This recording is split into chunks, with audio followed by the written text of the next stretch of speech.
हर जनादेश असल में एक कहानी कहता है, लेकिन उस कहानी को सुनने के लिए हमें चुनावी शोर से परे जाना पड़ता है और आंकड़ों की खामोशी को समझना पड़ता है। आज हम शासन के विज्ञान को समझने के लिए एक चुनावी मुकाबले की गहराई में उतरेंगे और हमारी केस स्टडी है शिमला। तो चलिए इस सफर पर चलते हैं। हम शिमला की धड़कन को महसूस करने से शुरुआत करेंगे, फिर जनादेश के आंकड़ों को समझेंगे, यहाँ की चुनावी अस्थिरता के कारणों को जानेंगे, शासन के लिए एक खाका देखेंगे और आखिर में विश्वास के रास्ते पर पहुंचेंगे। किसी भी विश्लेषण की शुरुआत जमीन से होती है। राजनीति के पीछे के लोगों और उस जगह को समझना सबसे जरूरी है। शिमला सिर्फ एक राजनीतिक नक्शे पर एक बिंदु नहीं है, ये एक जीता जागता शहर है जो लोगों से बनता है। विधानसभा क्षेत्र 63 ये सिर्फ एक नंबर नहीं है, ये एक राजधानी की पसंद है जहां लगभग 48,600 वोटर अपना भविष्य तय करते हैं। यहां की अर्थव्यवस्था की दो धड़कनें हैं, एक पर्यटन और दूसरी सरकारी नौकरियां। और यहां का समाज परंपरा और आधुनिकता का एक बहुत ही दिलचस्प मिश्रण है। देखिए शिमला का सामाजिक तानाबाना कितना जटिल और दिलचस्प है। एक तरफ राजपूत और ब्राह्मण जैसी ऊंची जातियों का दबदबा है, तो दूसरी तरफ राज्य की आबादी का लगभग 25% अनुसूचित जाति समुदाय एक बहुत अहम भूमिका निभाता है। और अब इन सब के बीच एक शहरी मध्य वर्ग तेजी से बढ़ रहा है जो अपनी राय बहुत मुखर होकर रखता है, और साथ में है युवा पेशेवर और छात्र जिनकी अपनी आकांक्षाएं हैं। लेकिन इन खूबसूरत वादियों के नीचे कुछ गहरी चिंताएं भी हैं। ये वो बातें हैं जो सतही नहीं है, ये रोजमर्रा के संघर्ष हैं। 2018 का जो भयानक जल संकट था वो आज भी लोगों के जहन में ताज़ा है, इसलिए पानी की किल्लत एक बड़ा मुद्दा है। शहर का बढ़ता ट्रैफिक, जाम, खराब सड़कें, ये रोज की परेशानी है। और सबसे बड़ी बात, सिर्फ पर्यटन के भरोसे चलने वाली मौसमी नौकरियों से आगे बढ़कर लोगों को स्थिर रोजगार की जरूरत है। तो अब जमीन की इस हकीकत से चलिए आंकड़ों की दुनिया में चलते हैं। याद रखिए, आंकड़े बेजान नहीं होते। जब उन्हें सही नजरिए से देखा जाए तो वो एक चुनाव की पूरी मानवीय कहानी बयान कर देते हैं। देखते हैं 2022 की नतीजे हमें क्या बताते हैं। 3037 ये सिर्फ एक आंकड़ा नहीं है, ये 2022 के चुनाव में जीत और हार का फासला था। कुल वोटों का करीब 9.87%। ये नंबर हमें बताता है कि शहर ने एक तरफ तो साफ पसंद जाहिर की, लेकिन अंदर ही अंदर वफादारियां अभी भी बटी हुई थीं। अब जरा इस चार्ट को देखिए। 2022 में इंडियन नेशनल कांग्रेस के उम्मीदवार हरीश जनार्था को मिले 51.35% वोट। ये एक साफ जीत है, इसमें कोई शक नहीं। लेकिन दूसरी तरफ देखिए, भारतीय जनता पार्टी को भी 41.48% वोट मिले। इसका मतलब क्या है?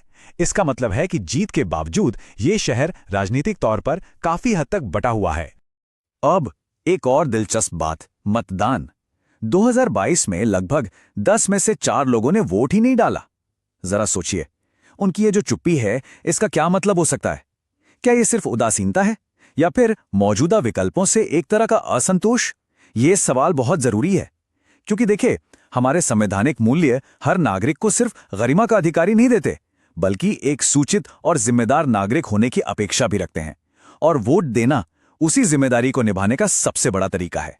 तो अब तक हमने देखा क्या हुआ, अब सवाल है क्यों हुआ। चलिए अब 2022 के नतीजों के पीछे के ऐतिहासिक कारणों को परत दर परत समझते हैं। ये टाइमलाइन देखिए, ये शिमला के चुनावी मिजाज की कहानी खुद कहती है। सत्ता कैसे एक पाले से दूसरे पाले में जाती रही है। 1993 में सीपीआईएम, फिर 98 में बीजेपी, 2003 में कांग्रेस, फिर एक लंबा दौर बीजेपी का रहा और 2022 में सत्ता फिर कांग्रेस के पास।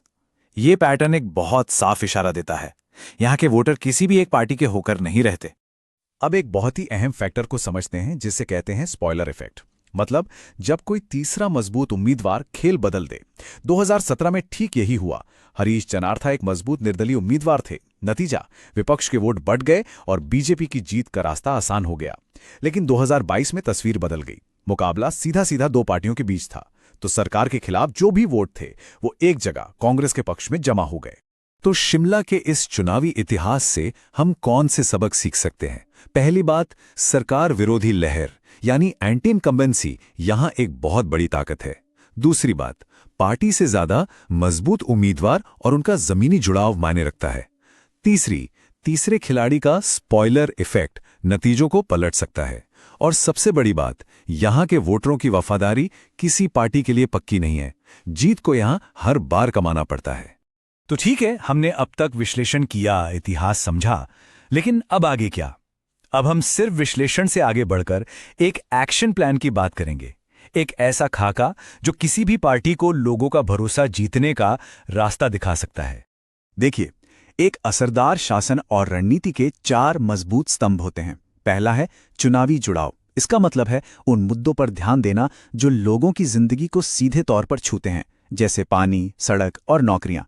दूसरा है संगठन की ताकत, मतलब सिर्फ वादे नहीं बल्कि लोगों की शिकायतों को सुनने और उन्हें सुलझाने के लिए एक भरोसेमंद सिस्टम बनाना। तीसरा है एक साफ नजरिया, एक शहरी चैंपियन की तरह सोचना और काम करना, एक ऐसा नेता जिसके पास शहर के लिए एक विजन हो। और चौथा और शायद सबसे जरूरी, संसाधनों की जवाबदेही। ये पक्का करना कि जनता का एक एक पैसा पूरी पारदर्शिता के साथ जनता के काम आए। महान नेता एमजीआर ने एक बहुत गहरी बात कही थी, अगर आप भीड़ खरीद सकते हैं तो आप शोर किराए पर ले सकते हैं, अगर आप जीत चाहते हैं तो विश्वास कमाइए। ये बात आज भी पत्थर की लकीर है। असली राजनीतिक कामयाबी दिखावे से नहीं, भरोसे से मिलती है। और देखिए, आज के दौर में भरोसा बनाने का एक बहुत जरूरी हिस्सा है लोगों की निजी जानकारी का सम्मान करना। जब कोई पार्टी जनता से जुड़ती है तो ये उसकी जिम्मेदारी है कि वो उनकी जानकारी को सुरक्षित रखे। भारत का जो डीपीडीपी ढांचा है वो इसी विश्वास की नींव को और मजबूत करता है। तो हम आखिर में कहाँ पहुंचते हैं?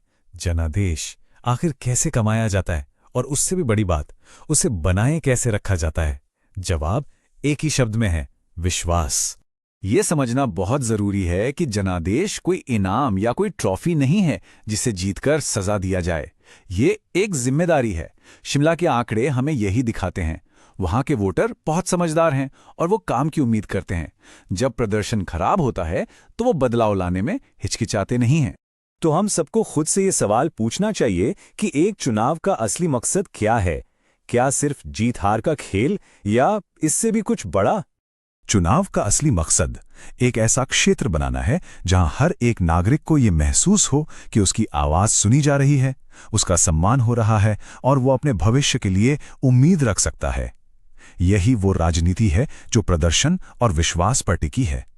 अगर आप एक जन केंद्रित नेता बनना चाहते हैं और अपने निर्वाचन क्षेत्र का उत्थान करना चाहते हैं तो blueprintstrategies.ai से mgr@blueprintstrategies.ai पर संपर्क करें या 08042041602 पर कॉल करें।